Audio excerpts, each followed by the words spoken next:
Welcome to Sweet Life Beat Life. We hope this video helps. You start by checking prerequisites. Update devices and enable FaceTime and Shareplay in settings because mismatched software breaks sessions. Once done, have everyone join the same FaceTime call and accept Shareplay invites promptly. This reduces negotiation delays. Make sure you choose the faster local network, 5 GHz Wi-Fi or Ethernet, so media syncs smoothly.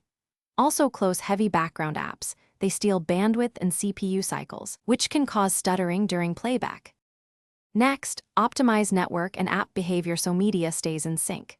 You should enable quality of service on your router to prioritize FaceTime/streaming packets. That lowers jitter and keeps audio aligned. Once enabled, choose the app version that explicitly supports Shareplay because native integrations handle playhead control and buffering better.